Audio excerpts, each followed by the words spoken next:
Hello, everyone, and welcome to the Majara webinar series by HBR Arabia and MIT Technology Review Arabia, and sponsored by Injazat. My name is Solveig Nicholas, your moderator and executive board member of HBR Arabia, and I'm pleased to be your host with such an interesting panel discussing cloud economics of the Middle East, learn how to accelerate your business with our distinguished panelists, Group Chief Information Officer of G42, Hadi Anwar, Area Vice President for the Middle East and Africa of ServiceNow, Mark Ackerman, and Senior Vice President of Injazat, Paul Potgieter. AI, big data, cloud computing, and machine learning are just some of the discussions that are circulating in the boardrooms and strategy meetings of organizations worldwide right now. Long before COVID, organizations were recognizing the effects of 4IR and realizing that organizational survival and long-term success were going to look very different than the current status quo. Technology was and still is disrupting almost every industry in ways that no one predicted. Change was fast and accelerating at a rate never before seen. And then there was COVID, the biggest disruptor, or more accurately, accelerator of the last century. How are organizations supposed to keep up with this ever-changing landscape? By changing their mindsets, by looking at technology as a strategic answer versus the disruptor, by realizing that what were merely tools in the past are the unique opportunities of the future and embracing them in a new way. Today's panel is very exciting to me as I think it will provide tremendous insights into a world that many of us talk about, some implement, but very few really understand and execute strategically.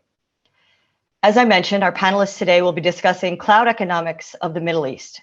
Learn how to accelerate your business. But before we start, I'd like to introduce them to you. First up is Hadi Anwar. He is the Group Chief Information Officer at G42. In addition to providing leadership for the continued development of an innovative and robust IT environment, he also offers services related to information security, data privacy, and business continuity throughout the group. Hadi is a seasoned advisor and brings over 20 years of global experience in IT, cybersecurity, and has a diverse background across a wide spectrum of industries. Prior to joining G42, he was the head of information security, data privacy, and business continuity resiliency at NEOM, a $500 billion megacity project in Saudi Arabia. In his role, Hadi was responsible for the deployment and implementation of critical smart city technology, including cybersecurity, data privacy, and business continuity controls. He has several leadership roles in IT as the VP of IT, data privacy, and cybersecurity transformation and integration at First Abu Dhabi Bank, and has played an instrumental role in setting up technology and cybersecurity functions at ENIC. Hadi has also been with Ernst & Young, Deloitte, and Unisys in the UK, and we welcome him here today. Next up is Mark Ackerman.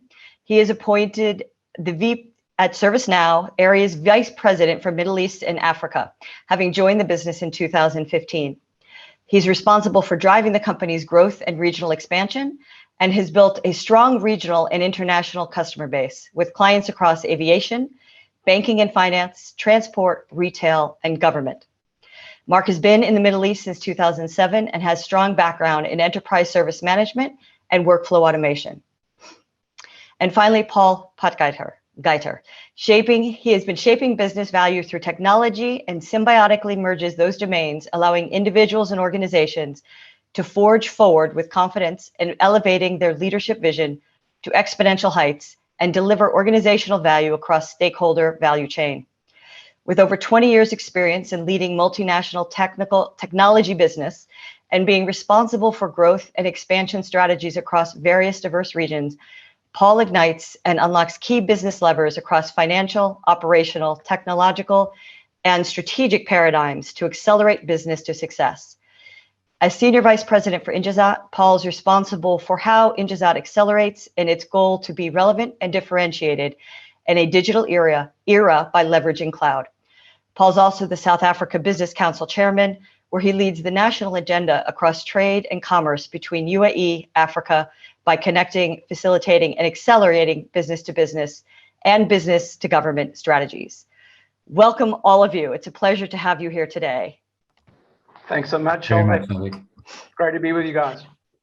Thank you. It's a very interesting subject. And I want to start, Paul, with you. I'm going to throw it to you. We get a very diverse audience on these webinars. So I want to set just a bit of context of cloud economics. What is it and why should business care? Well, yeah, it's a good question. I think for multiple reasons. And firstly, I think just some context around the speakers on the call. It's absolutely fascinating and fantastic to have the backgrounds and the experience that we have available on the call today. And I think that's partly, the reason why cloud is so a critical catalyst to business. And I think when we talk about cloud economics, we must realize that it's not only technology. So, I mean, to set the scene here, I think it's important to just recognize the fact that if we look at the UAE in the Middle East, the digital agenda is truly amplified by cloud. And if you look at the type of clients, clients are, leveraging cloud to really be a business model for them going into the future. So as they start trading into this digital economy, cloud becomes a real catalyst for that. And I think, we'll speak today about, multiple nuances of the good and the bad and the findings on this paradigm. But I think the unique perspective that we'll get today is, Hadi as G42, a native cloud provider, can give us real insight into the CIO perspective around how cloud is shaped at board level. And I think with Mark representing ServiceNow, ServiceNow is making and doing significant value by leveraging cloud and changing the way that we optimize and the way we ultimately get the efficiencies of cloud in the industry. So I think this is where also the unique proposition here is that we need to take away the fact that there's partnerships that are involved.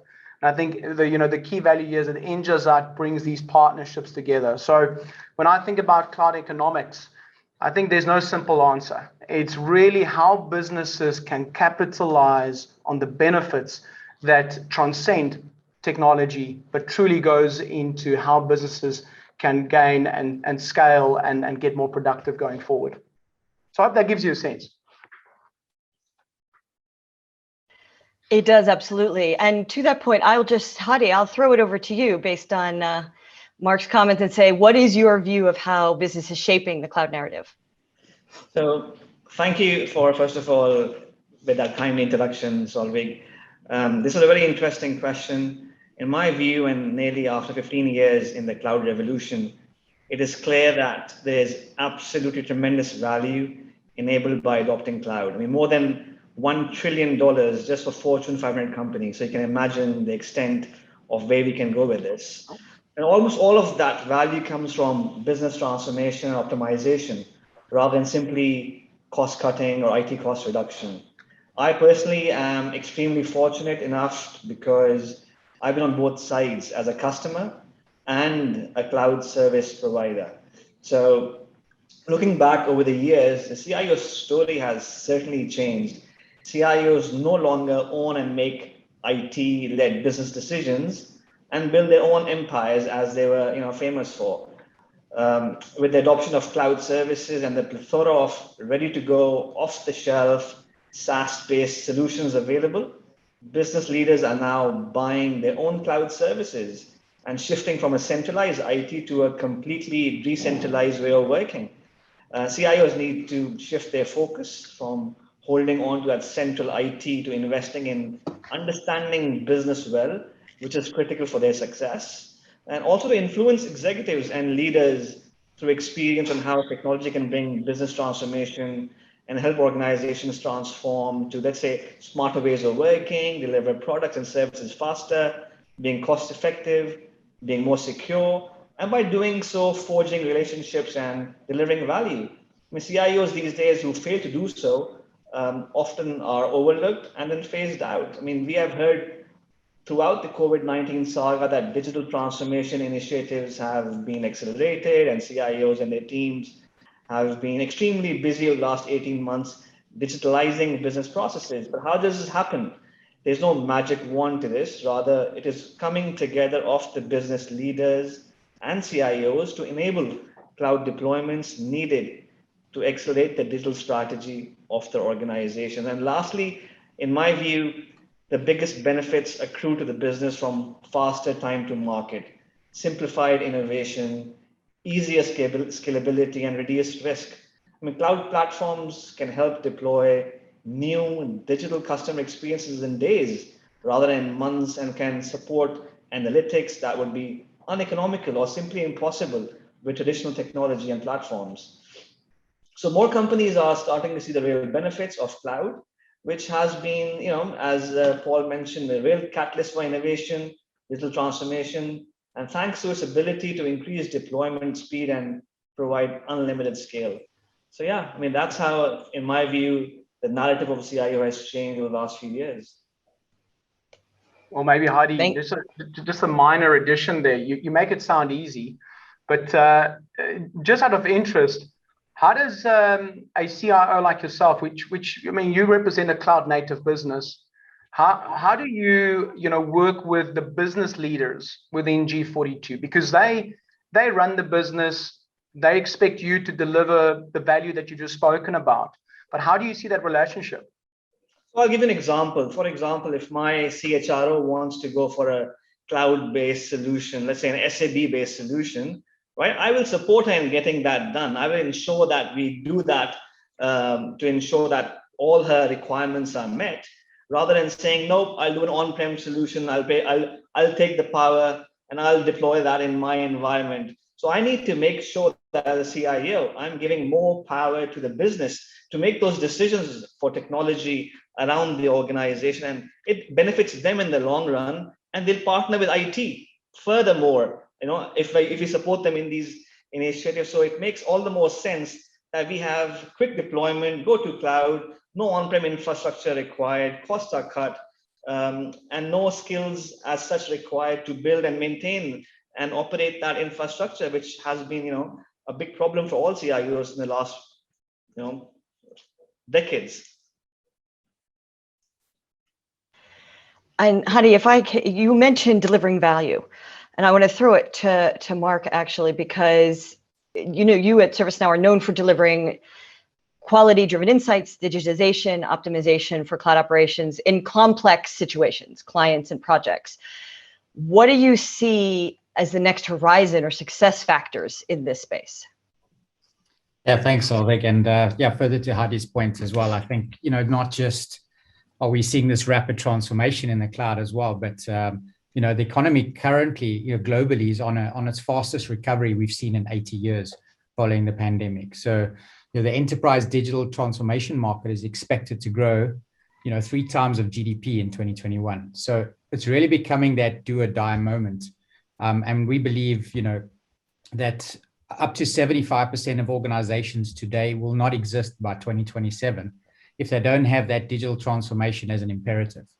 So, the technology is really becoming that business enabler. And I think with this momentum, what we're seeing is, what we're seeing in the research is over 500 million applications will be developed in enterprises by 2023. So talking to Hadi's point around meeting the business requirements, if you think about that massive new request and demand that's going to come on, the traditional silo of IT holding on to all those requirements is going to be something that needs to be something of the past. And the CIO role is really going to be morphed to actually facilitate the automation of that. So ServiceNow is really investing into these innovative solutions around things like managing that technical debt, removing that where possible in the cloud shift or lift and shift strategy, but adding things like observability into a platform, allows us to monitor all the data patterns, understand what data is doing, whether it's from a developer who's in operations or to execs that are trying to ensure that their shopping carts at retailers remain, moving. This is the automation of process that really is going to create the business value. And with that explosion of applications, we're really at the heart of being able to provide a platform view that's agnostic to the various different types of business, and ultimately allow us to serve IT or let IT serve the business. But at the same time, employees and customers can have that great kind of frictionless experience, and ultimately allowing them to also create applications which form part of the process of quality control, which IT then have become the custodian of.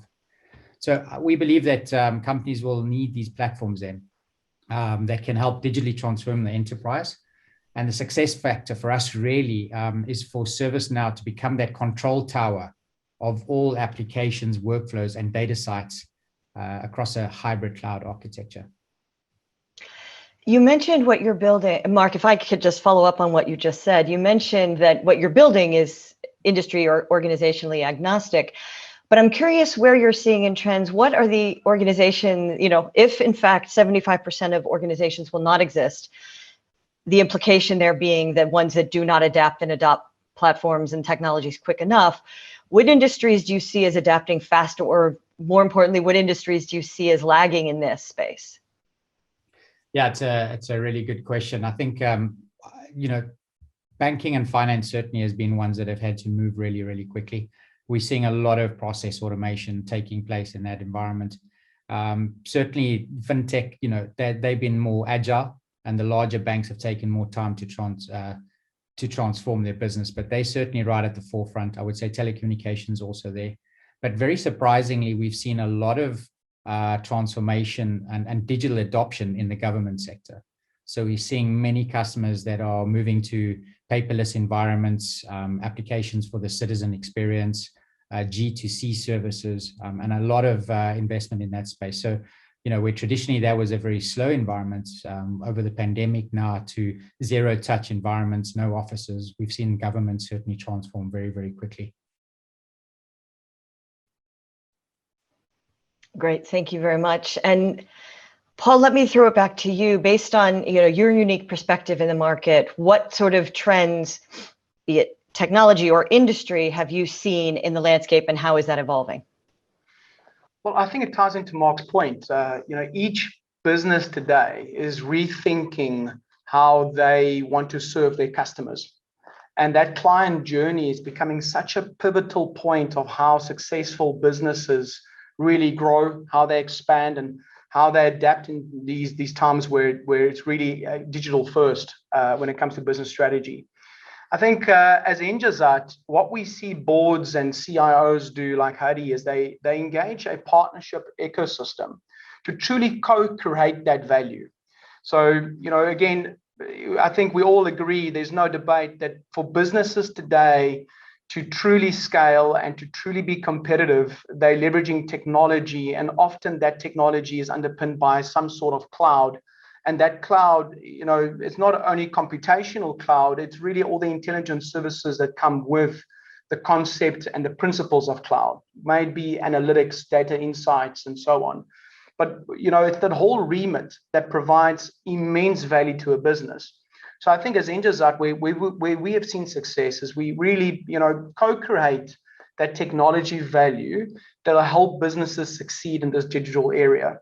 And, partly it's far more than just a technology. It's the combination of also how we look at the commercial construct. And I think if you look at these digital economic models, a lot of businesses are rethinking how they look at risk. They're rethinking how they look at product features. And this is all based, once again, around what our customers and the clients, that journey, how that's shaping that narrative.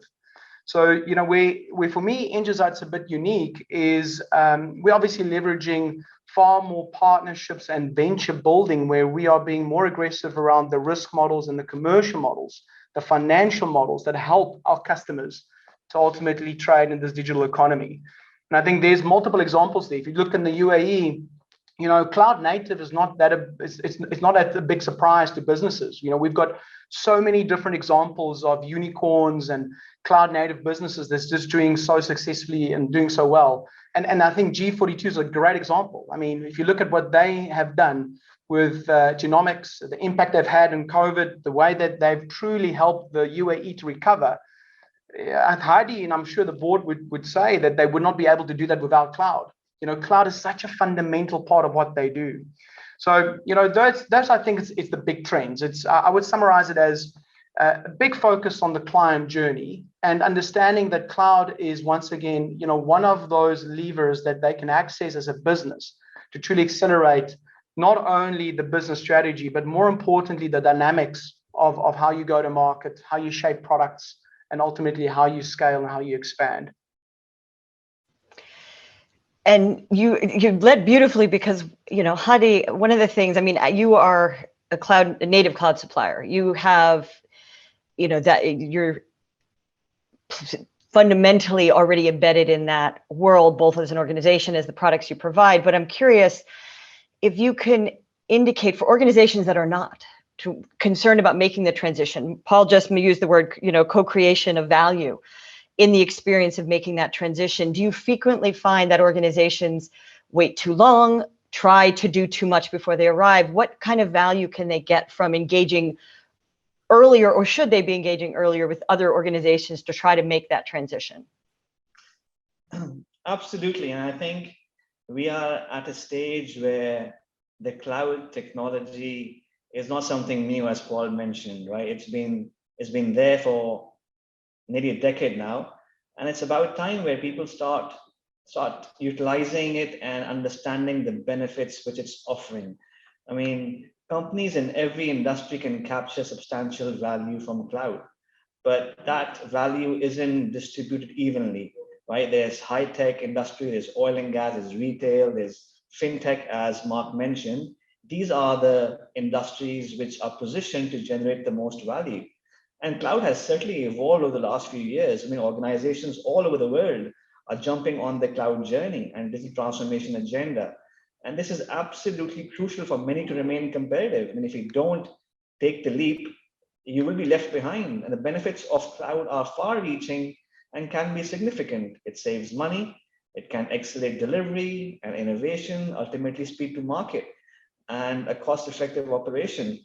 I mean, exactly what G4U did last year, as Paul mentioned, regarding fighting the battle against COVID-19. If we didn't have that cloud capability inbuilt, we would struggle to go out with our services, the PCR testing which we started, et cetera, to fight that battle for the UAE. So I think that played a fundamental role for us, and others also looking at the benefits as they have started going or made that transition to cloud already.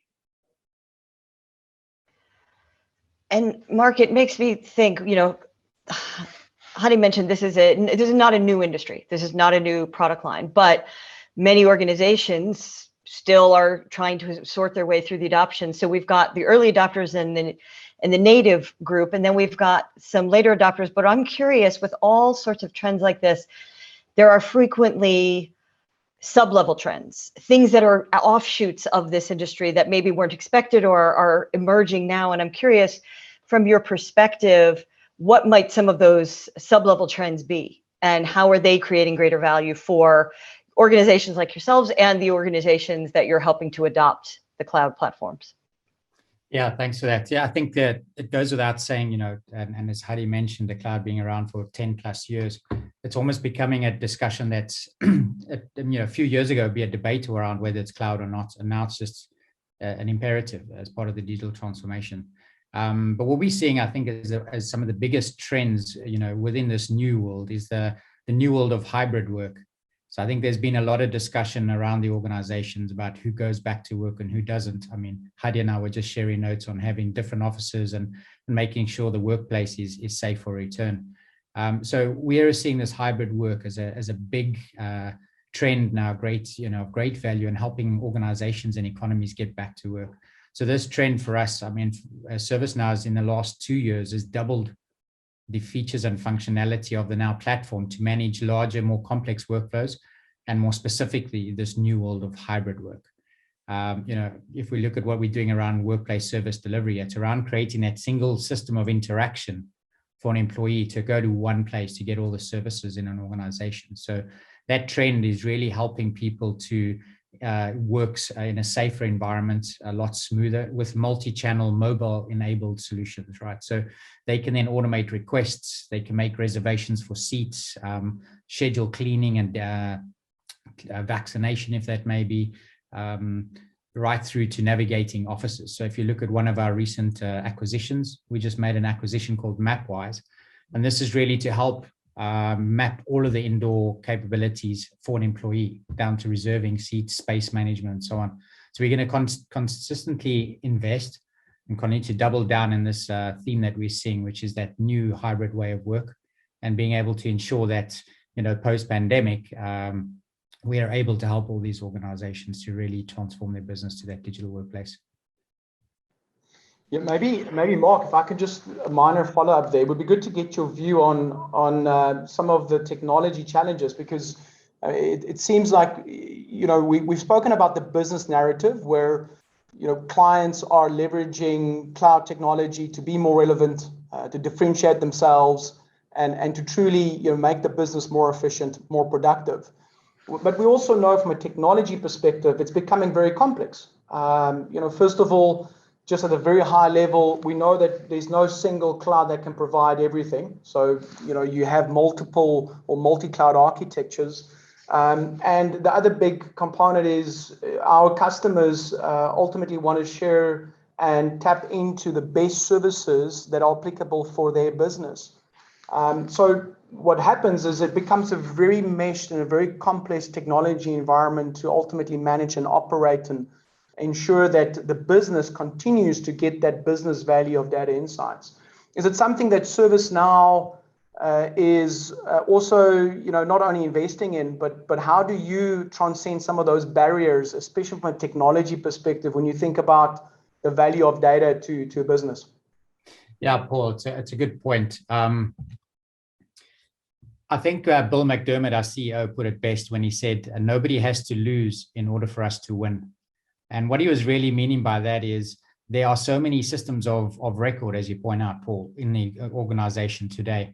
And what is happening is we are pointing these employees and customers to so many different systems of record in order to go and get data, interact with data, move process through the organization. And ServiceNow is really focused on just improving that employee experience, the customer experience, the person working in IT, those various personas, and creating that single system of interaction, that extrapolated layer that is above all of that technology. So Hadi's point as well, there's a lot of technology that's inherent. You've got technical debt. You are making the transition. A multi-cloud strategy is a must for any organization. You can't just pick one. So having the ability to simplify that to the extent where you literally sit down with the CHRO and say, right, we want to create a portal for all of the employees to go to one place, irrespective of what they need to do and the work they need to execute. And that is the simplest term of what the objective should be. Beyond that, it's having those open platforms that can then communicate. And I think that's the key thing for ServiceNow, is we're continually investing to make sure the platform is open, so we can go and update the systems of record without putting that complexity in the persona of the customer or the client, and making it a lot simpler to move the data around. Yeah, I think that's a great point, right? Because that's, again, it talks to not only serving our key customers, but ultimately serving their end customer. Because if we are clearer around the data that matters, that will ultimately be leveraged within the business to make better decisions and shape the business strategy going forward.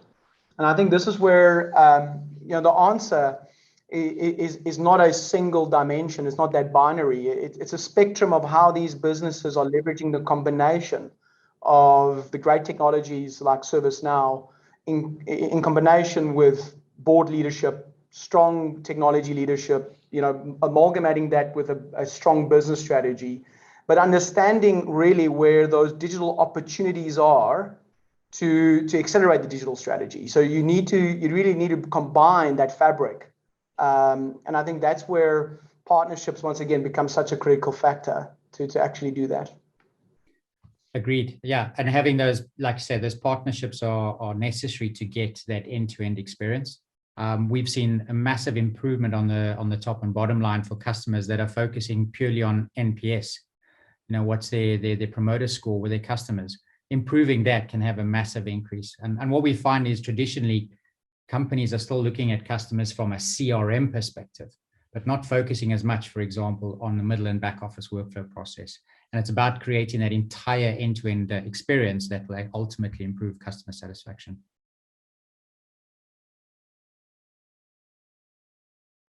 Well, gentlemen, I'm aware of the time. And so what I'd like to ask you to do is each just maybe a last thought or comment that you would like our audience to take away that is critical to think about in your space, so that they can think about and maybe work with one of you in the future as they improve their organizations. Mr. Hadi, I'll let you go first. You're in the order on my screen. So thank you for that, Solveig. I think we've spoken a lot about the good, but we haven't covered the bad and the ugly of cloud. And I think it'll be important for us to cover that before we conclude this. It's very important to look at the strategy and framework and define that upfront before moving to the cloud. The right migration approach must be considered. Lift and shift, re-platforming, application modernization, they're all important aspects of migrating to the cloud. Trainings, how fast should we move on to the cloud? In my view, and from my experience, we should always take it slow. We should learn as we grow, as we go, as we start small, allowing the team to learn and adjust to change, and then ramp up slowly, building confidence, right? It's been said several times, moving to cloud is not just about IT. It is often about a wider business transformation journey. Unfortunately, for many, change is not easily welcomed. So that's also a challenge which we face on an ongoing basis. Testing, not testing enough is also critical in terms of successfully migrating to the cloud. And lastly, reviewing the operating model, the organizational structure, the skills and the talent pool which is required to maintain and operate that infrastructure which we are welcoming and moving towards the cloud. So I think these are very important points which any organization needs to focus on before they plunge or before they take a decision to move on to the cloud. Thank you. Mark. Yeah, thanks, Solveig. I think just to reinforce Hadi's point, as you mentioned, the multi-cloud strategy, having the right roadmap and architecture is imperative. That's really important. But we see that this strategy brings a lot of complexity. Many enterprises struggle to manage and orchestrate and automate the kind of multi-cloud environment they'd like to have. So, having these local, the national players, as it were, within the marketplace is really very important for helping customers define that strategy and move it forward.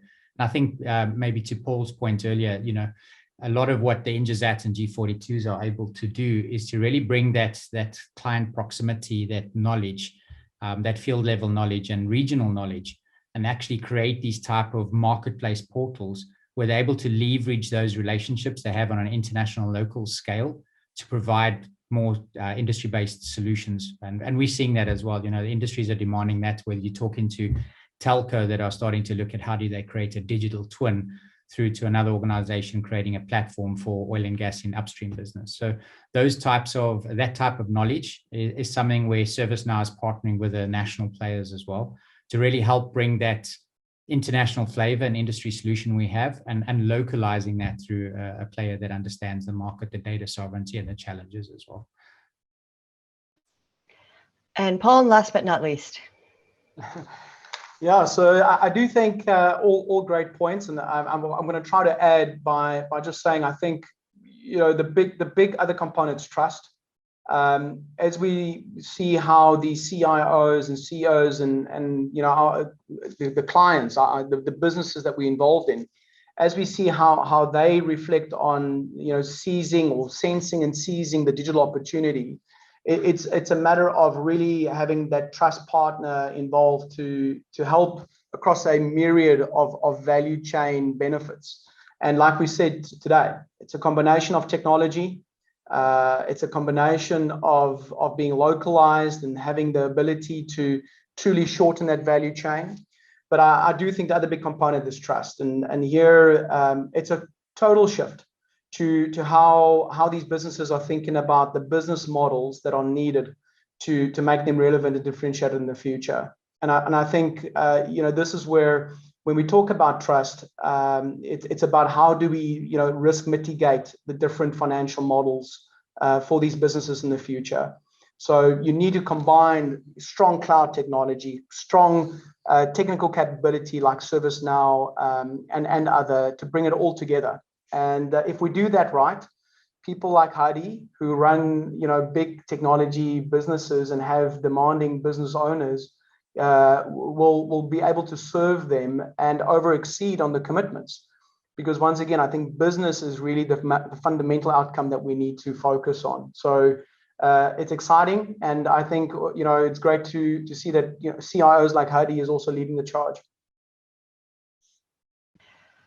Well, thank you all so very much for a very educational and interesting conversation for me. I want to thank Group Chief Information Officer of G42, Hadi Anwar, Area Vice President for the Middle East and Africa of ServiceNow, Mark Ackerman, and Senior Vice President of Injazat, Paul Potgieter. We had a really interesting conversation today about cloud economics in the Middle East. I hope you will join us for future discussions as we maybe expand on this topic or others. Thanks to our audience for spending the time with us, and we look forward to seeing you soon. Thank you, guys. Thanks very much. Thank you so much. Bye-bye.